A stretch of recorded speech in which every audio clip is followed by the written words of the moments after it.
नमस्कार दोस्तों। इस कहानी का नाम तुम मीत मेरे दिल के। यह कहानी अगर आपको पसंद आए तो प्लीज़ हमारे चैनल को सब्सक्राइब करें और कमेंट बॉक्स में बताएं कि यह कहानी आपको कैसी लगी। मंदिर वाली गली शंकरगंज की में सबसे आखिरी में जाकर एक बड़े से खूबसूरत घर में सुबह सुबह एक दुबली पतली महिला की भारी भरकम आवाज़ से वह घर पूरी तरह से गूंज उठा, मानो जैसे घर में कोई भूकंप आ गया हो और घर की दीवारों को तोड़कर ही मानेगा। और उस औरत ने किचन के दरवाजे से आवाज़ लगाते हुए कहा, रे तू अभी तक उठी नहीं। जब उसे कोई जवाब न मिला तो फिर लॉबी में जा बैठते हुए अपने पति को आवाज़ देकर कहा, सुनिए जी, आपकी लाडली सोकर अभी उठी नहीं। अगर नहीं उठी तो जाकर उठा दीजिए। अगर तब भी ना उठे तो मेरा बेलन आएगा उसे उठाने। ये भारी भरकम आवाज़ वाली औरत है 45 वर्षीय नीलिमा प्रधान, जो पूरे मोहल्ले में अपनी गूंजती आवाज़ और अच्छी पाक कला के कारण प्रसिद्ध है। अपने पति सुशील प्रधान 47 वर्षीय, जो कि एक छोटे से व्यापारी हैं, ये से अपनी 21 वर्षीय बेटी को सुबह की नींद से जगाने के लिए कह रही है। लॉबी में बैठकर अखबार पढ़ रहे सुनील जी ने बड़ी ही सलीलता के साथ अखबार को टेबल पर रखा और मुस्कुराते हुए अपनी कुर्सी से उठकर एक कमरे की तरफ बढ़ गए। कमरे में जाकर एक बेड के किनारे पर बैठ गए, जिस पर कोई चादर ताने सो रहा था। चादर हटाते हुए सुनील जी बोले, बुलबुल बुलबुल उठो बेटा, देखो क्या बज गया घड़ी में, उठ जाओ अब, चलो नहीं तो आज कॉलेज के लिए लेट हो जाओगी और प्रोफेसर से डांट पड़ेगी तुम्हें। बुलबुल ने आंखें बंद किए, अलसाते हुए अंगड़ाई ले और पेट के बल लेटते हुए बोली, पापा एक दिन डांट पड़ जाएगी तो कौन सा कॉलेज में बाढ़ आ जाएगी। कभी कभी डांट भी खा लेनी चाहिए प्रोफेसर की, नहीं तो मेरे जैसे जो जीनियस लोग बिगड़ जाते हैं। सुनील जी बुलबुल की बात पर मुस्कुरा उठे और उसके सर को सहलाते हुए बोले, बेटा सोच लो, कॉलेज में बाढ़ आएगी या नहीं वो तो नहीं पता, पर हाँ, अगर तुम 10 मिनट में रेडी होकर नीचे ना आई तो तुम्हारे कमरे में तुम्हारी माँ का बेलन जरूर आ जाएगा। हाँ, माँ का नाम सुनते ही बुलबुल ऐसे झटके से उठकर बैठी जैसे उसने बिजली के तार को छू लिया हो और अपनी अलसाई सी बड़ी बड़ी काली आंखों की घनी लंबी काली पलकों को झपकाते हुए अपने पापा को देखते हुए बोली, पता नहीं काहे हमारा अम्मा हमार जान सुखाए राहत हैं, हमको चैन से सोए न देव ई हमका। कहकर वो तेजी से बेड से खड़ी हो सीधा बाथरूम में घुस गई। उसकी यह हरकत देख सुनील जी के चेहरे की मुस्कान गहरी हो जाती है। वो उसी तरह मुस्कुराते हुए अपने कमरे से बाहर आकर आंगन में लगे पौधों की क्यारियों में पानी देने लगते हैं। तुलसी माता के पौधों की पूजा करती हुई 55 वर्षीय बुलबुल की बुआ सोमा देवी ने अपनी आँखें पर चढ़े चश्मे के ऊपर से झाँकते हुए सुनील जी से कहा, का हो लल्ला, आज अभी तक उठी नहीं हमारी बिट्टी, कानो तबीयत तो बिगड़ी नहीं है उनकी। बुआ जी अधिकतर अपनी क्षेत्रीय भाषा में ही बात किया करती थी। सुनील जी क्यारियों में पानी देते हुए सोमा जी से बोले, नहीं जीजी, तबीयत ठीक है और नीलिमा के डर से उठ भी गई है, बस अभी आती ही होगी। सीमा बुआ ने अपना चश्मा ठीक कर धीरे धीरे चलकर सुनील जी के पास आते हुए कहा, देखो लल्ला, तुम्हारे भले की बात बताएं दे तुमको। हाँ ई जो हमारी बेटी है ना, तुम इनको जल्दी से आदत डालो, नहीं तो कानों दिन में न रही हो। बताए दे रहे हैं, इतनी बड़ी हो गई है पर अभी भी सोकर 10 बजे उठती है। हालांकि अभी सिर्फ 7 ही बजे थे, पर सुबह 4 बजे उठने वाली बुआ जी के लिए तो ये समय भी 10 बजे के बराबर ही था। सुनील जी ने बुआ जी को देखते हुए कहा, अभी बच्ची है बुलबुल जी, कभी कभी देर हो ही जाती है उठने में, और अभी तो 7 ही बजे हैं। बेटी अपने घर में ही तो अपनी मर्जी कर सकती हैं ना, कल तो वो अपने ससुराल ही जाना है, वहाँ पता नहीं उसे फिर ऐसा माहौल मिले या नहीं। बुआ जी गहरी सांस छोड़ते हुए तुरंत सुनील जी की बात का जवाब देते हुए बोली, यही तो मैं भी कह रही हूँ लल्ला, अभी से आदत डालेगी तब बहन ससुराल में सुखी रहेगी, नहीं तो भगवान ही मालिक उनके। फिर कुछ रुक कर बोली, हमको देखो 12 की उम्र में 4 बजे उठकर जाते थे, रोज का नियम है, फिर भी देखो का दशा है हमारी, तुम ही देख लियो लल्ला। बस हम तो चाहते हैं हमारी तरह न हो हमारी बेटी के साथ, इसलिए इतना बोल जाते हैं। बाकी तुम्हारी समझ। इतना बोलकर बुआ जी पनीली आंखों से के साथ लॉबी में जाकर खाने की टेबल पर बैठ जाती हैं। सुनील जी उनकी बातें चुपचाप सुनकर खुद भी नहाने के लिए चले जाते हैं। आखिर कुछ गलत भी कहाँ बोली जीजी, सही तो कह रही थी। कुछ ही देर में बुलबुल भी कॉलेज के जाने के लिए तैयार होकर नीचे खाने की टेबल पर बैठ जाती है और बैठते ही अपनी बुआ को चुप बैठी देख कहती है, क्या बात है बुआ जी, लगता है आज आपका मौन व्रत है। बुलबुल के इतना कहते ही सोमा देवी ने उसे घूर कर देखा तो बुलबुल ने अपने मुंह पर उंगली रख ली और मुंह पर उंगली रखे हुए ही कहा, मैं तो बस इसलिए बोल रही थी क्योंकि आज घर में बड़ी शांति छाई हुई है ना। आप बहुत चुपचाप बैठी हो, मुझे कोई ज्ञान ही नहीं दिया आज। सुनील जी खाने की टेबल के पास आते हुए बोले, सब तुम्हारी ही कृपा है बिटिया, जो तुम्हारी बुआ इतनी चुप बैठी हैं। इससे पहले तो हमें दुनिया भर का पाठ पढ़ा कर हटी हैं। तुम जरा जल्दी उठ जाती तो तुम भी इनका पाठ सुन लेती।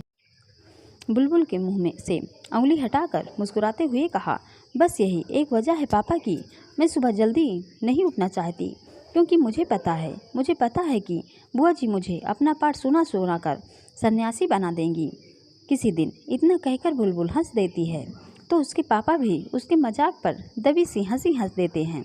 सोमा देवी बुलबुल को देखती हुई व्यंग से बोलती हैं, हाँ हाँ क्यों नहीं, हम तुमको सन्यासी ही तो नज़र आते हैं ना बिटिया।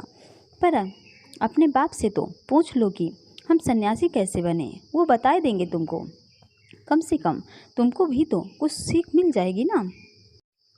पीछे से खाना लेकर आती हुई झरना की माँ नीलमा की जी जिसके सिर पर धीरे से थोड़ी तेज थप्पड़ लगाती है, जो बुलबुल के बाल बिखर कर उसके चेहरे पर आ जाते हैं। बुलबुल अपने सिर पर हाथ रखते हुए बोली, आई मम्मी, अब जैसे क्या किया, खामखा मेरे बाल खराब कर दिए आपने, मैं तो बस बुआ से मजाक कर रही थी। नीलमा जी ने अपने मुंह पर उंगली रखते हुए कहा, चुप, एकदम चुप, कितनी बार तुम्हें मना किया, बुआ जी के साथ तमीज़ से बात किया करो, समझ में नहीं आता तुम्हें, कोई तुम्हारी उम्र की तुम्हारी सहेली तो है नहीं वो, जो तुम उनसे रोज़ रोज़ मजाक किया करती हो। इतनी बड़ी हो गई हो कि न जाने कब अक्ल आएगी तुम्हें। अब चुपचाप मुंह बंद करके नाश्ता करो और कॉलेज के लिए निकलो फटाफट।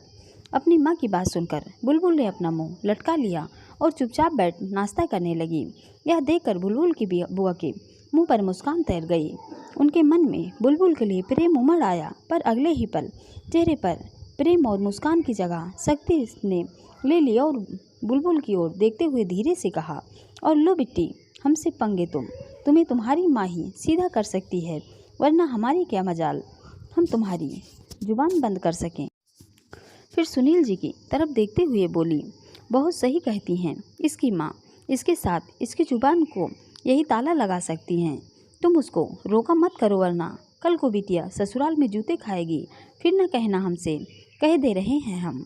अपनी बुआ की बात सुनकर बुलबुल ने आधा अधूरा नाश्ता किया और गुस्से में अपना बैग उठाकर घर से बाहर निकली तो सुनील जी भी उसके पीछे दरवाजे तक गए।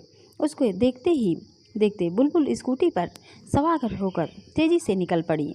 पीछे से सुनील जी दरवाजे पर खड़े आवाज़ देते रहे, अरे बेटा संभाल कर, अपना गुस्सा इस बेचारी स्कूटी पर मत निकालना, वरना नुकसान तुम्हारा होगा और भुगतान हमें करना पड़ेगा।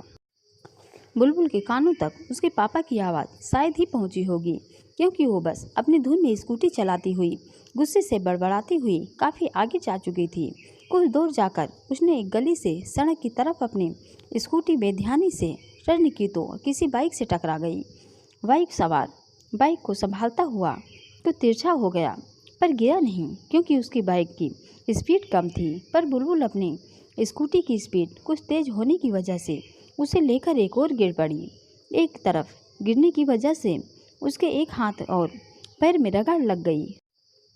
बाइक सवार बिना हेलमेट उतारे ही जल्दी से बाइक से उतरा और बुलबुल और स्कूटी को उठाते हुए बोला, दिमाग से पैदल हो क्या लड़की तुम, बौरा गई हो, सुबह सुबह नशा करके घर से निकली हो क्या, जो स्कूटी का ना ही इंडिकेटर दिया ना ही हॉर्न ब्लो किया। खड़े होते हुए बाइक सवार की बात सुनकर बुलबुल ने खींचते हुए उसे ऊपर से नीचे तक देखा और अपने दोनों हाथ कमर पर रखते हुए बोली, अच्छा तो 900 चूहे खाकर बिल्ली आज हज को चली, गलती तुम करो और बिल हमारे नाम पर फाड़ो। हाँ, बिना हारने दिए गुजरे तुम, दिखाई न दे तुमको, नशा करके गाड़ी भी चलाओ साले, और सुनाओ हमें हम। बाइक सवार बुलबुल की बात सुनकर अवाक सा रह गया कि बोल क्या रह गई ये लड़की। वो एक तरफ तक उसे ही हैरानी से देखे जा रहा था तो बुलबुल की आवाज़ फिर से उसके कानों से टकराई। अब ऐसे क्या टुकुर टुकुर ताड़ रहे हो हमको? निकलने का इरादा है क्या? घर से खा पी कर नहीं चले थे? इस बार बाइक सवार ने गुस्से से बुलबुल को उंगली दिखाते हुए कहा, लिसन मिस, जो भी तुम्हारा नाम है, मैं कोई गली का गुंडा नहीं हूँ जो तुम मुझसे इस तरह बात कर रही हो, समझी? अपनी जुबान पर लगाम लगाओ, नहीं तो ठीक नहीं होगा। अब तुम जो भी हो, हमको तो तुमसे यहाँ रोड पर हल जुतवाना है का सुबह सुबह। अब फुट लो यहाँ से बिना हमारा दिमाग खराब किए, नहीं तो सुबह सुबह हम अपने गुंडई दिखा देंगे तुमको। चलो निकलो। अजीब सा मुँह बनाते हुए अपने एक हाथ से जाने का इशारा करते हुए बुलबुल उस बाइक सवार से बोली, व्हाट द हेल, देखो तो जरा इस बिल्ली। बुलबुल को गलती से करके माफ़ी मांगने की बजाय उल्टा मुझे ही सुना रही है, मुझ पर ही बरस रही है, मुझ पर ही रौब जमा रही है। अपनी कमर पर हाथ रखते हुए बाइक सवार मन ही मन बोला।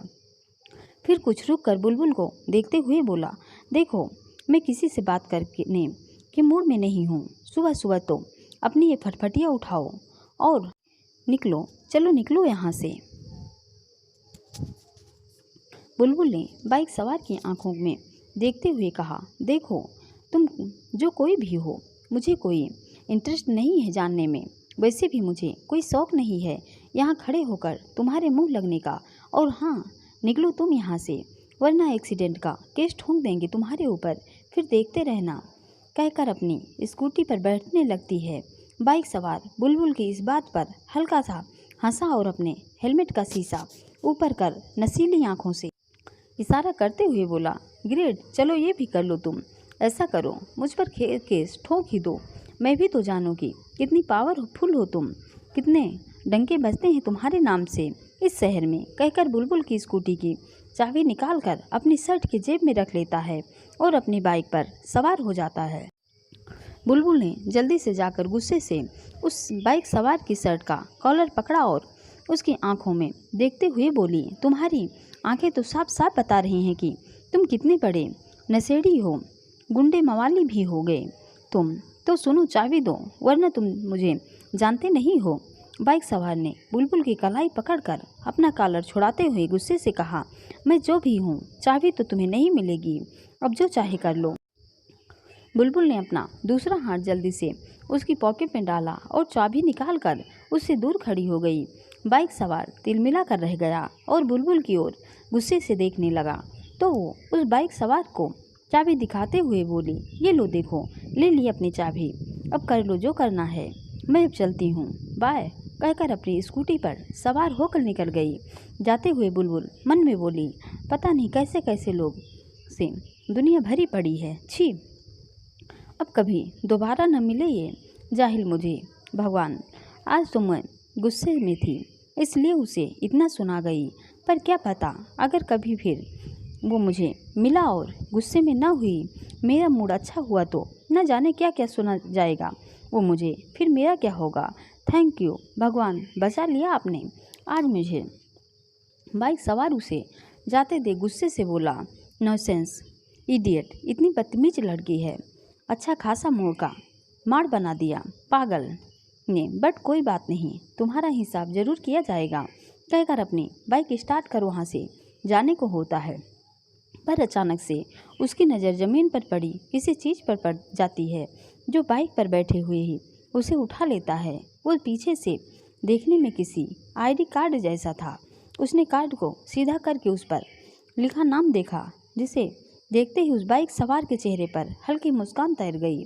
वो मन में बोला, हम तो बुलबुल का नाम तुम्हारा पर तुम्हारी नाम बोलकर उल्टे हैं। कुछ देर तक आईडी कार्ड को देखे कुछ सोचता है, फिर उसे अपने वॉलेट में रख शरारती मुस्कान बिखेरते हुए निकल जाता है। जाते हुए बाइक सवार ने खुद से ही बोला, चलो अच्छा ही हुआ मेरे साथ, अब देखते हैं तुम कैसे मुझसे बसती हो। अब तो हमारा और तुम्हारा मिलना अक्सर होता ही रहेगा। आखिर बकरे की माँ कब तक खैर मनाएगी। आ गई तुम क्वीन विक्टोरिया। हाँ, बहुत जल्दी नहीं आ गई तुम। हमें क्या लगता है कि तुमको थोड़ा सा लेट आना चाहिए था। उका है नाम, अभी तो कोई नहीं आया कॉलेज सिवाय हम दोनों के। बिल्कुल को कॉलेज लेट आने पर ताना मारती उसकी प्रिय सखी तरुणी साहू ने गुस्से से कहा, जो उसकी वजह से अपना लेक्चर मिस करके कॉलेज के पार्किंग में खड़ी उसका ही वेट कर रही थी और उसे देखते ही उस पर बरस पड़ी। तरुणी की बात सुन अपनी स्कूटी स्टैंड पर लगाते हुए बुलबुल ने कहा, क्यों सुबह सुबह तू मुझ पर फट रही है। तुझे पता है ना कि मैं कभी भी बेवजह लेट नहीं होती। हाँ देवी जी, मुझे तो पता है, पर हमारी केमिस्ट्री के बप्पा को नहीं पता कि तुम बेवजह लेट नहीं होती। तरुणी ने बुलबुल को घूरते हुए कहा, तुम ज़्यादा ज्ञान न बघारो, समझी तुम, रहने दो। तुम तो हम कैंटीन में जा रहे हैं, मन हो तो आ जाना हमसे बात करने, पर ज्ञान मत देना। हम पहले ही बहुत ज्ञानी हैं। हमारी बुआ ने हमें ज्ञान दे देकर ज्ञानेश्वर चंद बना दिया है। बुलबुल को जब कुछ न सूझा तो वो तरुणी के प्रश्नों से बचने के लिए कैंटीन की तरफ चल दी। ठीक है, हम भी चल रहे हैं तुम्हारे साथ। हमें बताओ तुम लेट क्यों हुई। जाती हुई बुलबुल के लगभग पीछे दौड़ती हुई तरुणी ने कहा, अब लेक्चर तो अटेंड कर नहीं सकते तो चलो तुम्हें कैंटीन में बैठकर आज की राम कहानी सुनाते हैं। तरुणी के आगे चलती हुई बुलबुल ने उसे पीछे मुड़कर देखते हुए कहा। कुछ देर में दोनों कैंटीन के टेबल पर आमने सामने बैठी थी। दोनों के आगे एक एक सैंडविच और कॉफ़ी के मग रखे थे। बुलबुल का चेहरा देखते हुए तरुणी अचानक जोर से हंस पड़ी। तो बुलबुल ने अपने आसपास देखते हुए तरुणी का मुंह अपने हाथों से बंद कर दिया। तरुणी की हंसी रुक गई। तरुणी का मुंह बंद था, इसलिए वो बोल नहीं पा रही थी। तरुणी ने अपने बंद मुंह से आवाज़ निकाली और बुलबुल को इशारे से अपने मुंह से हाथ हटाने को कहा तो बुलबुल ने झट से उसके मुंह से अपना हाथ हटा लिया। तरुणी ने 2-4 लंबी लंबी सांसें ली और बोली, एक तो सुबह सुबह डांट करके आई हो, ऊपर से हमें हमारा मुंह बंद करके मारना चाहती हो क्या। तरुणी की बात सुनकर बुलबुल ने अपना माथा पीट लिया और बोली, इसलिए तुमको कुछ बताते नहीं हैं। तुम सुनते कम हो और खिखियाती ज़्यादा हो। हमने कोई जोक तो नहीं मारा था तुम्हारे सामने जो तुम बिन हंसी के हंस पड़ी। तुम्हें अपने लेट होने का कारण बताया था। हम कारण बताया सब, पर सोचो जरा उस बेचारे को जो तुम्हें झेलना पड़ा, कहीं वो पागल वागल ना हो जाए तुम्हारी बातों से। हमें तो बस यही डर है। तरुणी ने बुलबुल के फुल मज़े लेते हुए कहा। बुलबुल ने उसे आंखें तरेर कर देखते हुए कहा, वो पागल होने वालों में से नहीं, पागल करने वालों में से था। उसकी वजह से मेरा आईडी कार्ड पता नहीं कहाँ गिर गया। वो तो भला हो सरिता मैम का, जिन्होंने सिक्योरिटी को बोलकर हमें अंदर आने दिया, वरना सुबह सुबह ही हमारा कॉलेज निकाला हो जाता। सारा मूड ही खराब हो गया मेरा तो उसकी वजह से। अच्छा वो सब छोड़, ये बता तो दिखने में कैसा था वो जिससे सुबह सुबह नैना लड़े। मेरा मतलब तुम लड़ी। तरुणी ने मजे लेते हुए जल्दी से बात बदलते हुए बुलबुल से कहा, चूँकि शक्ल तो पूरी दिखी नहीं, पर आंखें जरूर देखी। उसकी बिल्कुल झील सी गहरी बड़ी बड़ी नसीली आंखें, मानो सुबह सुबह ठर्रा चढ़ा कर आया हो घर से, और लंबाई चौड़ाई भी ठीक ठाक ही थी। जीन्स और टी शर्ट में बॉडी तो किसी हीरो जैसी ही लग रही थी। अपनी ठोड़ी को अपने एक हाथ पर टिकाते हुए बुलबुल ने उसको कुछ सोचते हुए कहा। बताते वक्त उसके होठों पर जो मुस्कान थी वो उसे तो नहीं पता, पर सामने वाला बखूबे देख कर सकता था। हम अच्छा बच्चू हीरो बन गया रहा था। तरुणी ने मन ही मन मुस्कुराते हुए कहा। फिर बोलो, अच्छा लंबाई चौड़ाई तो ऐसे बोल रही हो जैसे वो कोई इंसान न हो, कपड़े धोने थान हो और तुम उसे इंची टेप से माप कर आई हो। तरुणी ने बुलबुल को छेड़ते हुए कहा। अब अगर तुमने अपनी चपड़ चपड़ बंद नहीं की तरुणी के प्यार का नाम जो उसका तो नहीं पता, पर हाँ हम यही बैठे बैठे तुम्हारी चपाई जरूर कर देंगे, समझी तुम। अपनी आंखें छोटी करते हुए बुलबुल तरुणी को धमकाते हुए बोली। कुछ देर कैंटीन में बैठने के बाद दोनों अगली क्लास के लिए चली जाती हैं। पुलिस स्टेशन पीएस में। पवन, कल जिसे तुम लोगों ने पकड़ा था, जरा उसे मेरे सामने लाना। तो उस पीएस के एसपी साहब ने अपने एक हेड कांस्टेबल को पीएस के अंदर दाखिल हो कुर्सी पर बैठने की आर्डर देते हुए कहा। जी सर, अभी लाया। पर आपको संक्षेप में बता दूं, वो एक छोटा मोटा जेब कतरा ही है, डरपोक भी बहुत है, कल से रो रहा ही है, बार बार हाथ जोड़कर जाने की मिन्नतें कर रहा है। आप तो छुट्टी पर थे, कल तो हमें ही सारा दिन उसे झेलना पड़ा। पवन ने अपने एसपी साहब को उस चोर के बारे में बताते हुए कहा। पवन, तुम अपने ज्ञान का भंडार बंद करते हुए कृपया उस आदमी को मेरे सामने ला सकते हो, या मैं खुद जाऊं उसके पास। एसपी साहब ने पवन को कुछ कुछ डरकाते हुए, अपनी भौहें उचकाते हुए कहा। मैं अभी लाया सर उसे। एसपी साहब की बात सुनकर पवन ने झेपते हुए कहा और उस चोर को लेने के लिए चला गया। पवन उस चोर को उसकी कॉलर से पकड़कर एसपी साहब के सामने लाया तो वो फिर से रो पड़ा और हाथ जोड़कर जाने देने की विनती करते हुए बोला, साहब हम बहुत गरीब हूँ साहब, चोरी हमार कोनो पेशा नहीं है, बस जब कबो आपन ज़रूरत के लिए घर पैसे नहीं होते तो लोगन के जेब कतर लेता हूँ। हमार एक ठो बिटिया है 10 साल के, वो स्कूल नहीं जा पावत गरीबी करके।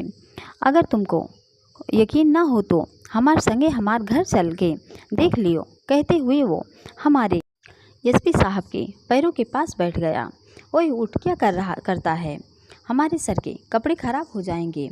उस चोर को उठाते हुए डांटते हुए पवन बोला तो एसपी साहब ने पवन को रोका और उस चोर को अपनी पुलिसियानी पहनी नज़रों से परखते हुए बोला, नाम क्या है तुम्हारा?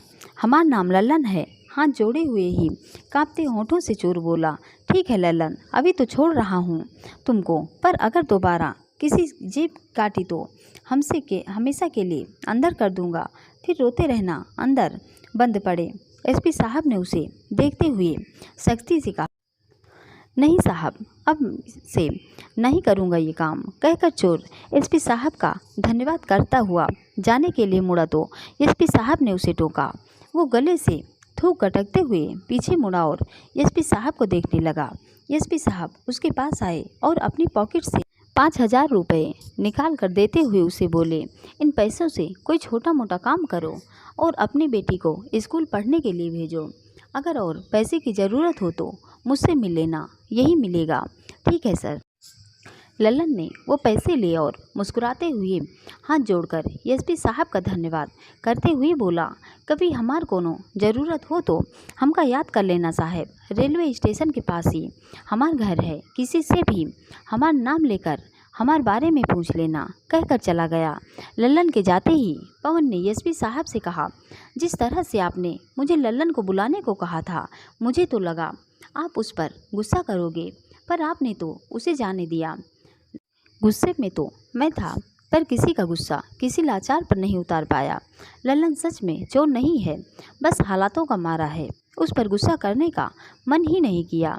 पवन को देखते हुए एसपी साहब बोले, फिर कुछ रुककर बोले, वैसे तुम मुझे अभी सर कहकर बुलाने की बजाय मेरा नाम मतलब मुझे रुद्राज कहोगे तो भी चलेगा। आफ्टर ऑल तुम और मैं हम उम्र ही तो हैं, और अभी तो मैं वर्दी में भी नहीं हूँ।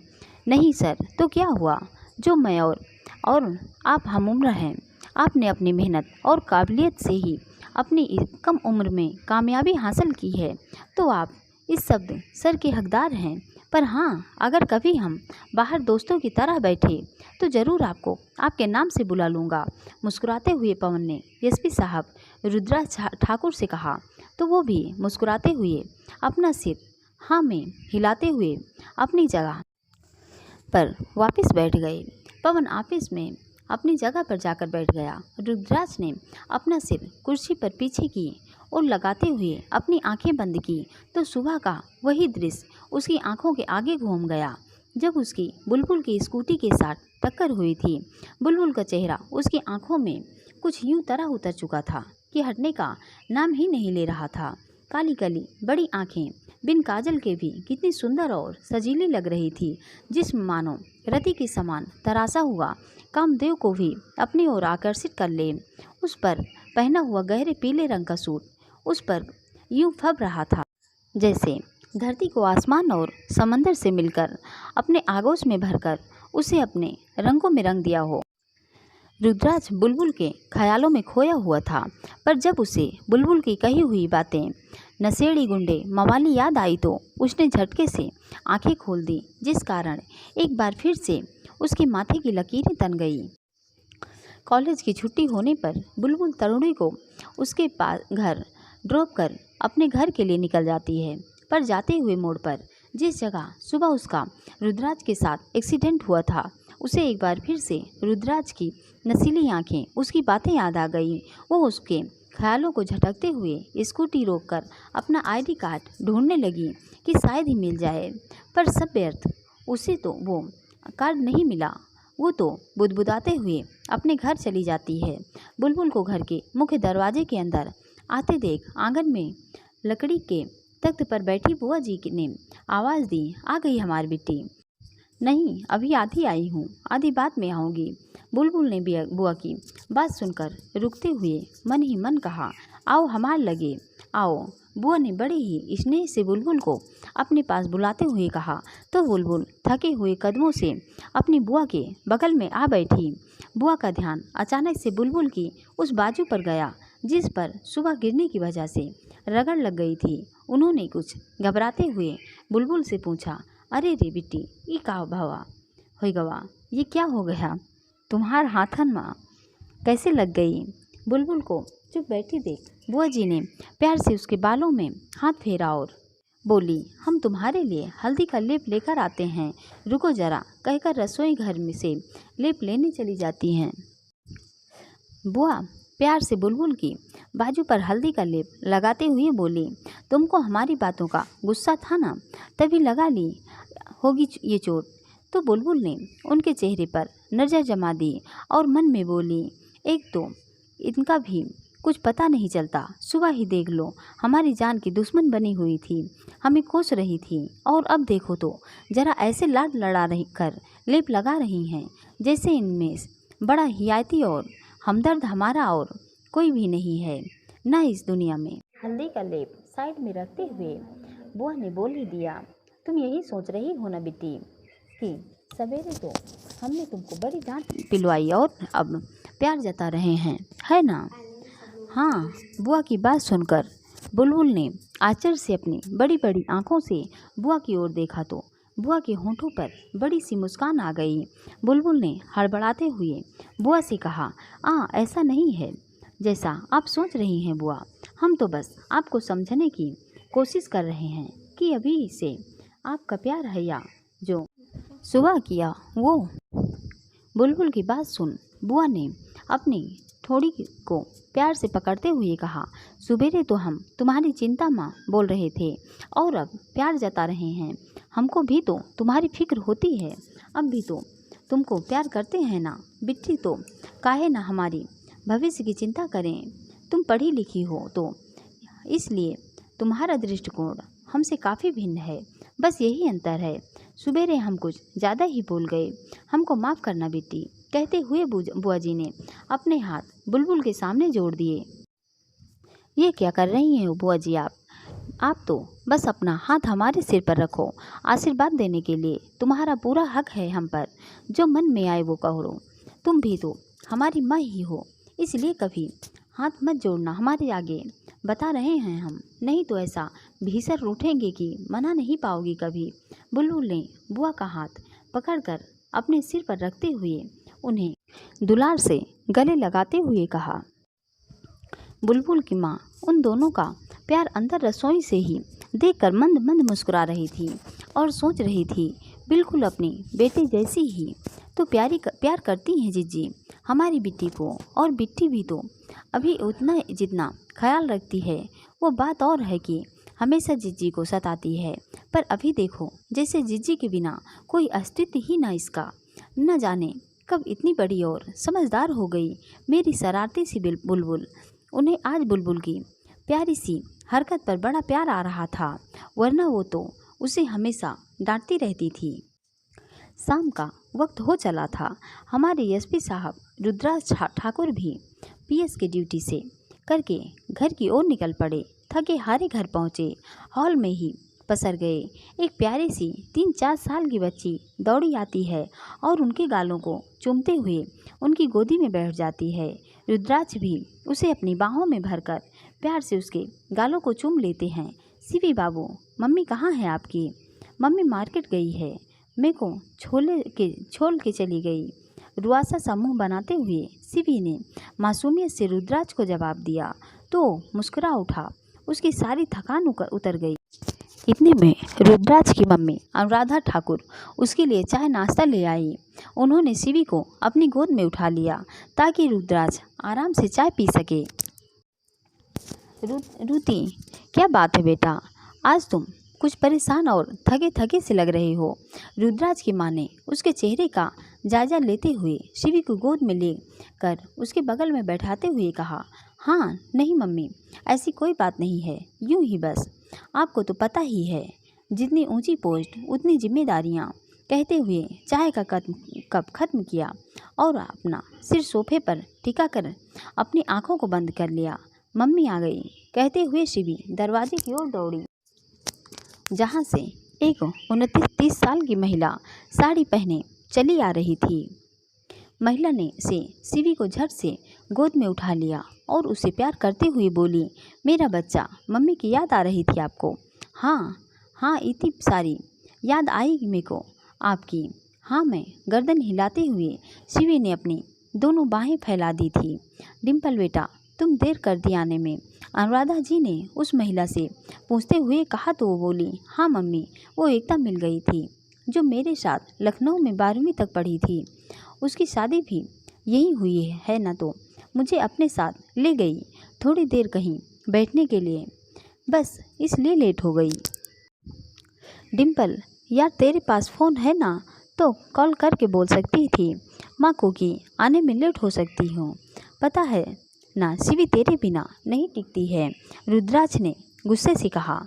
रुदी, मैं अपना फ़ोन घर भूल गई थी, सॉरी, आगे से ऐसा नहीं होगा, डिम्पल ने उदास होते हुए कहा और अपना मुँह लटका लिया। डिम्पल रुद्राज की बड़ी बहन और शिवी की मम्मी है। डिम्पल का उदास चेहरा देखकर रुद्राज को बुरा लगा तो वो उठकर उसके पास आया और मुस्कुरा कर बोला, हम इतनी सारी शॉपिंग की है, मेरे और शिवी के लिए कुछ भी लाई है या बस अपने लिए ही लेकर सारा सामान उठाकर लाई है? रुद्राज ने माहौल को कुछ हल्का करने की कोशिश की। मैं शॉपिंग पर जाऊं और आप सबके लिए कुछ न लाऊं, ऐसा हुआ है कभी? रुदी, डिम्पल ने मुस्कुराकर रुद्राज की बात का जवाब दिया। अच्छा तो ठीक है, मेरी नई शर्ट मेरे कपबोर्ड में रख देना, कल वही पहनकर जाऊंगा, रुद्राज ने बिना सामान देखे कहा और अपने रूम की तरफ चल दिया। तो डिम्पल ने हैरानी से कहा, आपको कैसे पता चला कि मैं आपके लिए शर्ट लेकर आई हूँ? क्योंकि तू हमेशा शर्ट ही लेकर आती है, तेरी पसंद ही नहीं है कि कोई कभी कुछ और चीज़ भी ले आया कर, रुद्राज ने जाते हुए कहा। तो डिम्पल ने अपना माथा पीट लिया कि वो कैसे भूल जाती है ये बात। हर बार उसे अपनी नासमझी पर अफसोस होने लगा तो वो मन में बोली, कोई बात नहीं रुदी, बाबा आपको ऐसी स्पेशल गिफ्ट दूंगी, एक दिन आप हैरान रह जाओगे, मेरी चॉइस पर देख लेना। रात बुलबुल डिनर के लिए आई तो उसके पापा ने उसकी चोट देखी।